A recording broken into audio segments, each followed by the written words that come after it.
जिनके सब्जेक्ट ही प्रिपेयर्ड नहीं हुए हैं, उन अभ्यर्थियों की बात करते हैं, उन विद्यार्थियों की बात करते हैं जिनके सब्जेक्ट प्रिपेयर नहीं हुए हैं, है ना। अब ये लोग क्या करें, देखिए अगर आपने अभी पढ़ना चालू किया है नोटिफिकेशन आने के बाद में स्क्रैच से, तो भाई साहब 17 दिसंबर नहीं, आपके लिए 28 अप्रैल तारीख है।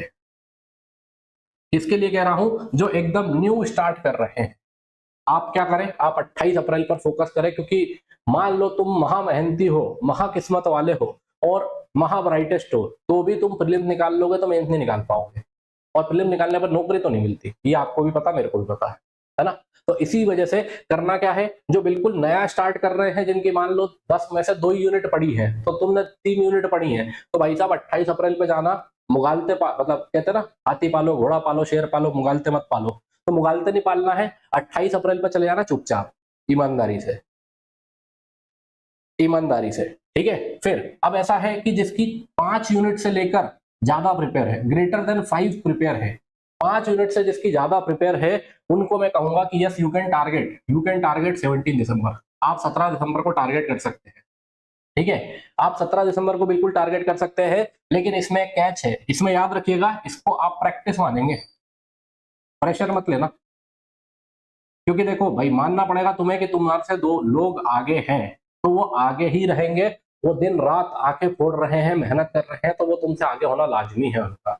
तुम लेट जागे ये तुम्हारी समस्या है, तुम लेट जागे ये तुम्हारी समस्या, उनकी समस्या नहीं है। तो ये एक्सेप्ट करो कि यार यस आई एम लेट, मैं लेट हो गया, मैं लेट हो गई, मैंने तैयारी लेट शुरू करी है, पर मैं जो भी बेस्ट कर सकती हूँ, बेस्ट कर सकता हूँ करूंगा, नहीं तो 28 अप्रैल को फिर आ रहा ना, छोड़ दूंगा मैं। वो माइंडसेट लेकर अगर आपकी आधी तैयारी है, 5 यूनिट प्रिपेयर है तो, या 5 से ज्यादा प्रिपेयर है तो, ठीक है। अब जिनकी 7 प्रिपेयर है या 7, जिनकी 7 से ज्यादा प्रिपेयर है, डायरेक्ट जाओ, अभी तुम्हारे पास समय है, डायरेक्ट जाओ, अभी तुम्हारे पास समय है। करना क्या है कि भाई सब्जेक्ट जो है उसको कंप्लीट करिए, अब सब्जेक्ट को कंप्लीट करिए, कंप्लीट करके एमसीक्यूज लगाइए, ठीक है। और पीडीएफ के चक्कर में मत बैठना, अभी बता रहा हूं, जिनको बैठना है भाई तो उनका तो कुछ कर नहीं सकते। पीडीएफ कलेक्टर बनना, डिप्टी कलेक्टर बनना, ये आपका जिम्मा, आप जानो। मेरे हिसाब से पीडीएफ कलेक्टर बनने की जगह खुद के नोट्स बनाना, शॉर्ट नोट्स बनाना, जो मेथड बताई थी, ताकि आप बहुत सारी चीजों को एक जगह पर इकट्ठा कर लो, क्योंकि दिमाग को याद तो वही रहेगा जो लिखा हुआ तुम्हारे हाथों के द्वारा है, किसी और के हाथों के द्वारा टाइप या लिखा हुआ तुम्हें तो याद नहीं रहेगा। स्कूल में याद कर लो, कॉलेज में कभी किताब का याद नहीं रहा कि किताब में यहाँ लिखा था, लेकिन ये याद रहा मेरे रजिस्टर के ये पन्ने पर ऊपर के साइड, नीचे के साइड, इधर उधर लिखा हुआ था, है ना। तो ये चीज हमेशा याद रखना, आपका लिखा हुआ आपके हाथों से वो दिमाग याद कर लेता है, कॉपी किताब कभी भी बुक्स याद नहीं हुई, जो नोट्स बनाए थे रजिस्टर में लिखा था वही याद हुआ है। तो इसीलिए खुद लिखना, बहुत शॉर्ट में लिख देना, लेकिन उसको लिख लेना, कंप्लीट कर लेना। फिर दूसरा ये कि कोई कोई सब्जेक्ट बड़े हैं, लेट से हिस्ट्री बहुत बड़ा है, पॉलिटी बहुत बड़ा है, ज्योग्राफी बहुत बड़ा है, इनके लिए क्या करें, जिनके 7 यूनिट हो गई और 3 इनमें से ही कोई सी बची हुई है, आप क्या करिए, आप एमसीक्यू लीजिए और विथ एक्सप्लेनेशन वाले सॉल्व करिए, एमसीक्यूज प्लस एक्सप्लेनेशन ये लगाइए। और ये करने से पहले आपको एक काम करना है, वो क्या करना है, जो भी आपके पास में किताब हो उस बुक को रीड कर लेना, उस बुक को एक बार पढ़ लीजिए और उसके बाद एमसीक्यूज लगाइए, पेन पेपर साथ में लेके बैठिए, जब एनालिसिस करेंगे तो उसका एक्सप्लेनेशन देखते जाइए, बहुत सारी चीजें आपको याद होने लग जाएंगी। मैं उनके लिए कह रहा हूं जिनके पास में इमरजेंसी है कि 17 दिसंबर का ही देना है, उनके लिए मैं बता रहा हूं कि पहले बुक का वो रिवीजन कर लिया अपन ने, सब्जेक्ट का, टॉपिक का, उसके एमसीक्यूज लगाइए प्लस एक्सप्लेनेशन वाले एमसीक्यूज लगाइए, आपको हेल्प मिलेगी, ठीक है। पेपर 2 के लिए क्या करें बता रहा हूँ, 2 मिनट रुको तो सही, पेपर 1 तो निकाल लें, तो पेपर 2 तो वैसे भी क्वालिफाइंग ही है, ठीक है। आई होप ये चीज आपको अच्छे से क्लियर हो गई होगी कि किस तरीके से करना है। जो बिल्कुल भी प्रिपेयर नहीं है, नए हैं, वो 28 अप्रैल पर जाएंगे, जिनके 5 से ज्यादा सब्जेक्ट है वो एज अ प्रैक्टिस लेके जाएंगे और 17 दिसंबर को बेस्ट करने का, परफॉर्म करने की कोशिश करेंगे। और जो 7 यूनिट से ज्यादा प्रिपेयर हो चुकी है जिनकी, आप बिल्कुल कंप्लीट कर सकते हैं, बस एमसीक्यूज विद एक्सप्लेनेशन का सहारा लीजिए, बहुत हेल्प करेंगे, क्योंकि एमपीपीएससी फैक्चुअल ज्यादा पूछता है, कंसेप्ट वाले क्वेश्चन 20-30 आएंगे, 70 क्वेश्चन के करीब आपके फैक्चुअली आएंगे, ठीक है। चलिए नेक्स्ट। अब इसके बाद नेक्स्ट भाई साहब ऐसा कि पेपर 2 के लिए क्या करें, पेपर 2 भाई साहब, पेपर 2 जो है ये क्वालिफाइंग है, इसके नंबर तो जुड़ने नहीं है, ये कैसा है, ये क्वालिफाइंग है। इसमें करना क्या है, तो इसमें जोड़ घटाना है ना, इसमें आपका मैथ्स है, रीजनिंग है, इस तरह की चीजें जो है वो आपसे पूछी जाएंगी। जब ये है ही क्वालिफाइंग, इसमें 40% से ऊपर तुम्हें लाने हैं कि भाई तुम 33% 40% से ऊपर ले आओ, तुम्हारा काम हो जाएगा।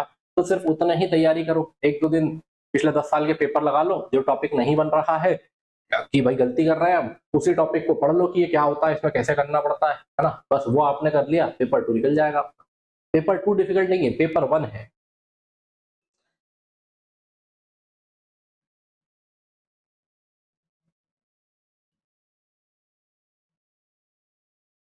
ठीक है, हाँ। अब जो फॉरेस्ट वाले हैं, फॉरेस्ट वालों के लिए फिर पेपर 2 जो है वो इंपॉर्टेंट हो जाता है। तो सिंपल सा लॉजिक है, फिर पेपर 2 जो फॉरेस्ट वाले हैं, लिख देता हूँ भैया, नहीं तो समझ में नहीं आएगा, है ना। जो फॉरेस्ट वाले हैं जिनके लिए पेपर 2 इंपॉर्टेंट हो जाता है, आपके लिए बस यही रहेगा कि ये देखो, अब आपके लिए पेपर 1 से ज्यादा पेपर 2 इंपॉर्टेंट हो गया। रीजन बिंग, यहाँ पर आप ज्यादा नंबर खींच सकते हो, तो आप पेपर 2 को भी एक एक सेट लगाना चालू कर देना। आखिरी महीने हर दिन एक सेट पेपर 2 का लगाना, फिर उधर 2 पेपर 1 के लगाना, एक पेपर 2 का लगाना। गलती जो है वो गलती से सीखना, क्योंकि देखो आप सब्जेक्ट पढ़ने बैठोगे, मैथ पढ़ने, रीजनिंग पढ़ने या इंग्लिश पढ़ने, हिंदी पढ़ने, ये जो भी चीजें जो है इनको आप पढ़ने, इंग्लिश तो आती नहीं है, पर जो भी चीजें आप जो पेपर 2 में आ रही हैं उनको पढ़ने बैठोगे ना, उससे अच्छा है कि डायरेक्ट पेपर लगाओ, पिछले 10 साल के लगा लो, जो एफएलटीज आ रही है उनकी वो लगा लो। उससे आपको पता लगेगा कि ये टॉपिक नहीं आ रहा, प्रॉफिट लॉस नहीं बन रहा है, डाटा इंटरप्रिटेशन नहीं बन रहा है, हिंदी का नहीं बन रहा है, तो उसको आप कवर अप कर सकते हो। मेरे हिसाब से आप सीधे पेपर लगा लगा के जाना उसमें, वो आपको ज्यादा हेल्प करेगा। ठीक है, चलिए, आई होप पेपर 2 का आपको समझ में सभी को आ गया होगा। अब नेक्स्ट, अगला, जिनका टारगेट भाई साहब 28 अप्रैल का है वो क्या करें। 28 अप्रैल 2023 वाले, ये भी बहुत सारे बैठे हुए होंगे कि 28 अप्रैल 2023 जिनका टारगेट है वो क्या करें। देखो, कोर सब्जेक्ट आपको पता है कि आपके कोर सब्जेक्ट क्या है। एक आपको एमपीजी के लेके चलना है, एमपीजी के कंप्लीट करना है, एक आपको हिस्ट्री कंप्लीट करना है, एक आपको ज्योग्राफी कंप्लीट करना है, एक आपको पॉलिटी कंप्लीट करना है, और एक आपको साइंस कंप्लीट करना है। ये तो हो गए कोर सब्जेक्ट। लेकिन जो नेक्स्ट प्रीलिम्स की तैयारी कर रहे हैं, प्रीलिम्स प्लस मेंस की, मैं आपको कहूंगा इसके साथ में आप एटलीस्ट 2 सब्जेक्ट इनमें से कोई से उठा लो। हिंदी है, एथिक्स है, सोशोलॉजी है, पॉबेड है, एचआरडी है।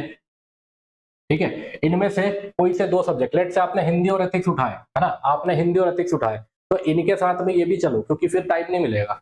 एटलीस्ट 2 सब्जेक्ट पहले ही तैयार कर लेना 28 अप्रैल के पहले आप, ताकि आपका अच्छे से 2 रहेंगे, तो बाकी उसमें आप कवर अप जो है वो कर सको। ठीक है, तो इसके लिए विशेष तौर पर ध्यान रखना कि एटलीस्ट 2 सब्जेक्ट आपके कवर हो। लेकिन ये मूर्खता वो मत करना जिसको 17 दिसंबर का पेपर देना हो, समय नहीं है अब। ये छूटा भी है तो छूटे रहने दो, पहले उधर टारगेट करो, क्योंकि पेपर अभी वही उसी का है, इसका नहीं है ना? तो इसीलिए जिनका पेपर जो अगले वाले का टारगेट कर रहे हैं वो इनमें से किसी सब्जेक्ट पर जा सकते हैं। ठीक है, चल, हाँ हाँ यार, 2024 लो भाई, 24 लिख लो, 24। ठीक है, अभी ठीक है खुश। Unacademy. Let's crack it.